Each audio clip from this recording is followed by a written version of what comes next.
Welcome back to the channel. Second video. Let's run it.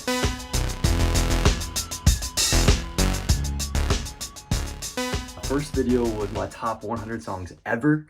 If you guys want to check that out, see if you like some of the same songs I do, it's going to be in the description. I love seeing your comments on there, interacting with the songs. It's great to see you guys like that stuff. But today, it's all about the record collection. It's all about the stuff that we physically own. I like a little bit of everything. And I mostly get new records. Sorry, old heads. I don't go thrifting for records. I want to listen to the stuff that I like right now. So that's kind of how I view it. But yeah, let's just get straight into it. I'll show you guys some of my audio equipment too that I use to listen in my setup at home here. But I am moving to college in a little bit, so setup is going to change. So future videos you might not see in this room right here, although it is my favorite for listening. It's a great little setup. But yeah, let's get going. All right, so I do have it packed up right here, but I do have the Audio-Technica AP-LP Go BT. It's just your standard Audio-Technica record player with Bluetooth capabilities. Just wanted to make sure I had that, even though it doesn't really matter for sound quality. I love it. It's great. I highly recommend it. You can get it for like 150 bucks. It's a great price. So I've also got my Marshall Acton 3 speaker here. I love this thing to death. Yeah, I know what you're gonna say. I need 2 channels. Vinyl is meant to be played out of a left and right channel. Well, I'm broke, and yes, I don't have the space, and this is what I got first, so this is what we're using for now until I get a bigger space to upgrade. But I absolutely love this thing. Plenty of high treble, nice bass response. It's honestly like everything you want for a mono speaker. It's got Bluetooth as well, which is something I really like. Right input directly into your turntable, which I like. These little dials are super satisfying. Yeah, highly recommend it if you just want something casual that can double as a home speaker and a record, something you can play your records through. So yeah, pretty solid. I've also got these bad boys right here, the Technics AZ80s. Now, I was looking for a good replacement earbuds here after my $50 Sony earbuds kind of collapsed on me, and these things have not disappointed whatsoever. I have been using these constantly for about 3 months now.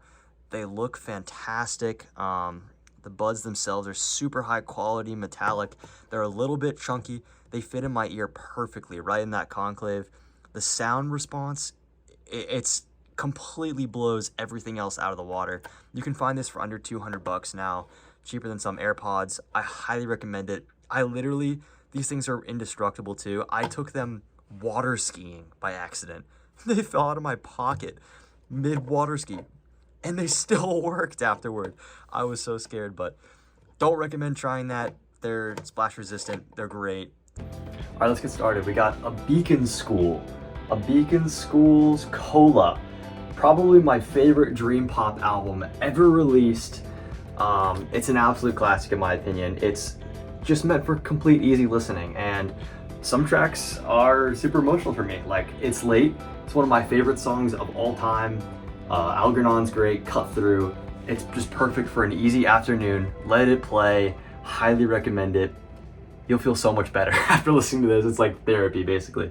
Anyway, let's get to the next one. Oh yeah, Beach House Bloom. It's an absolute essential if you love Beach House. I think it's their best record, personally. I know lots of people that say Teen Dream is, Depression Cherry. Those are also great, but the first 2 tracks on this, man. Myth and Wild and Lazuli back to back hit different. Let me just say, this is dream pop at its best.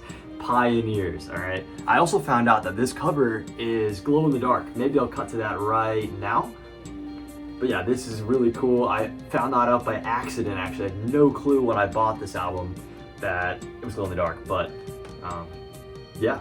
All right, one of the reasons I fully got into ambient music was from this artist right here, C418, Minecraft Volume Beta. I mean, I think it's the greatest ambient record of all time.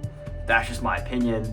The nostalgia baked into it with the phenomenal darker soundscapes that this album has compared to Alpha, which is way more bright and sunny day-esque, just like the cover on that one. Plus, on this, it's just, you get so much content, like even the music discs on the last side, Stall, 11, Far, Like, those are great. You know, just being able to put something on that's a little different from Minecraft is also super refreshing. Oh, by the way, if this is a colored vinyl, I will make sure to be staying it. If I don't show the record, I'm just gonna assume it's standard black. So, of course, the fire splatter. All right. If you're looking for some darker indie rock, you're gonna want to check out Daughter. Their second LP, Not to Disappear. There's some really emotionally heavy tracks on this. This is probably one of the saddest albums I own. And I heard this actually in a hurricane, Category 5 hurricane. I was sitting right there, thought I was gonna die. Played this and it was just, yeah, I broke down. But that's why we got it, because it was a super great experience. New Ways is a big favorite right here. Fossa, Made of Stone are also probably one of my favorite songs ever. So yeah, check out Not to Disappear by Daughter. Not Daughters, that's another band. They do the weirder stuff. Don't check out Daughters. I also really started getting into some Bosanova, and you just have to get the essential Bosanova albums, like Gets Alberto, you know. I mean, Girl from Ipanema is probably the standard for Bosanova nowadays. If you don't know that song, definitely go check it out. Love Gets Alberto. Some cool little monologue on the inside. All right, one of my few 10s that I've given out. It's gonna be M83, Dead Cities, Red Seas, and Lost Ghosts. Now, this album cover is one that I've fallen in love with very quickly. These kids just lying in the field. Yeah, that's how you're gonna feel after listening to this album. I mean, it's just an absolute wall of sound and synths. And I think this came out in 2002.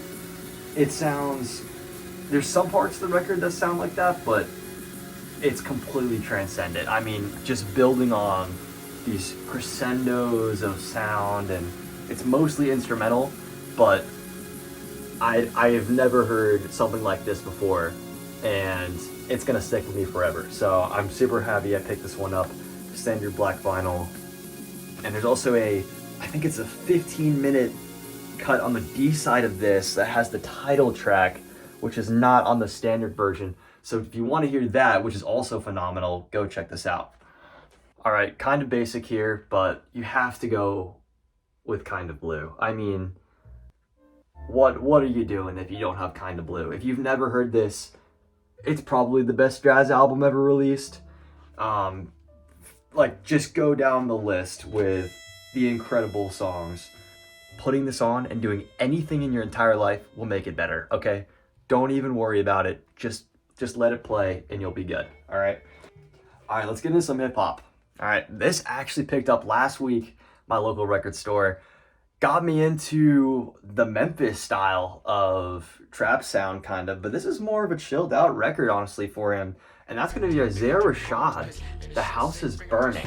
It's like rolling down your windows on a nice day and just kind of rolling one up with the homies, if you like that. I don't do that personally, but if you like some chilled out hip hop with some bangers, absolute classics like Headshots, R.I.P. Young, check this out. Super short listen, great vibe, nothing more to say.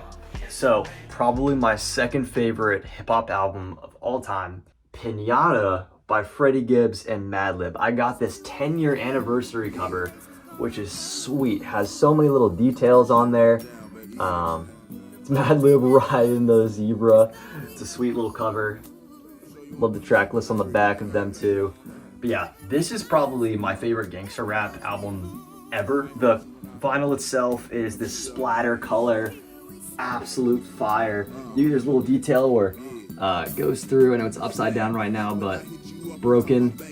You can see the center of the record goes through the O. Same thing on the other side. So great little details. Probably my favorite hip hop album that's not what's coming up next or soon. And while we're at it, let's just get the other one out of the way. Yes, just came out. Had to get it. Get the new album from those, not Madlib and Freddie Gibbs, but from The Alchemist and Freddie Gibbs. And that's going to be Alfredo II with this cocktail sauce vinyl variant. Absolute sick cover. They're standing outside of Alfredo's shop somewhere in Tokyo. He's vibing. You can see the little Alfredo points. Yeah, love this record so much. So many little details in here. Still mint. Haven't played this one yet. It's like a light purple. Love it, love it, love it. Another essential of the collection. It's gonna be a little basic. Good Kids, Mad City. All right. It's my favorite Kendrick album. I love T-Pab. It's just a little busy at points. It's definitely up there, but this is the most approachable album, and it's the one that got me into hip hop. So you have to have it. And this one comes with the deluxe. I think that's a standard version. The deluxe tracks are just as good, if not better, than most of what's on here. Compton, The Recipe is fire. Check The Recipe out if you haven't heard that song. Oh my gosh. Swimming pools, Sing About Me, I'm Dying of Thirst, Money Trees, Good Kid, Mad City. What are we doing? Shout out Fantano for this next one. If you're tapped in to Fantano, you know this album. It's his 2022 album of the year. Don't agree with everything he says, but he does have some good opinions and puts me on with some great music. Natalia Lafourcade, I think that's how you say her name. De Todas Las Flores. Oh, this record is probably the prettiest Latin jazz I've ever heard. It got me into Latin jazz. I love it. It's super easy listening. The title track's probably one of my favorite songs ever. Yeah, it's just it's a beautiful, beautiful album. All right, next we're getting into a seasonal pick here. And I have a question for you. What's the greatest soundtrack to a Christmas movie of all time? I don't care whatever you just said is invalid unless you said Vince Guardi Trio's A Charlie Brown Christmas. And the vinyl for this, of course, is green. Of course, is green. There's no debate. Yeah. All right, next shout out to my friend Carson who put me on because I had not been listening to Sade. I've only heard Smooth Operator, and he put me on to Diamond Life, and I just knew instantly that jazzy pop soul sound. I just had to have it. It's got some of her best songs. Smooth Operator is not even my favorite song. I like Frankie's First Affair. Frankie's First Affair. Don't get me started. It's amazing. Finally getting into some electronic stuff. I always kind of loved electronic music, but the one that really spoke to me the most was Porter Robinson's Nurture. It's one of the most raw displays of electronic music I think I've ever heard. Porter's laid everything out on this record for you. He's got some of everything that made Worlds great, but also even some more subtle and ambient cuts too on here. So highly, highly, highly recommend Porter Robinson's Nurture. We're getting into some weird stuff. Now this is pretty niche, but if you like some Japanese math rock, check out the band Toe. What's that one? It's some really long, this is kind of embarrassing. I don't even know the album title of this, but it's so long. I'm gonna put it on the screen right now. But this Toe album, like T-O-E, like what's on your feet. Yes, one of the best math rock bands I've ever heard, and it's not too busy where you're just overwhelmed and it's metalcore. No, this is melds acoustics with mathy, complicated compositions that just come together beautifully. And the album cover to me was just intriguing. It's just a cow. I was like, what is this? But I've played this thing so many times, and it's probably my favorite vinyl I've ever received. Look at this blue splatter. It's just gorgeous. It's just gorgeous. I love it. Found this record last year. Came out one of the best albums of 2024, easily. The Maria's Submarine. It's definitely their best album to date. It's very low-key outside the first 4 songs, which are straight bangers. Run Your Mouth, Echo's fantastic, Lejos de Ti. Oh, so many great songs on here. They continue to get better and better. Had to pick this one up. If you watched my top 100 songs video, you know what's coming up next. Because we have the Backseat Lovers with When We Were Friends. I mean, this is basically the perfect indie rock album. This is essential to the genre now. So many bands are trying to do what this album did right here, and what emotion that it captured was just unparalleled. There are so many fun moments on here that were worth checking out. Kill Me Girl, Watch Your Mouth, Pool House. It just encapsulates what Summer with Friends looks like. In my opinion, it's one of the best indie albums ever made. And as much as I love When We Were Friends, I have to say their sophomore effort is probably my favorite album of all time. and that's gonna be Waiting to Spill by the Backseat Lovers. So yeah, spoiler alert, if you're gonna wanna make the favorite albums video, this is my favorite album of all time.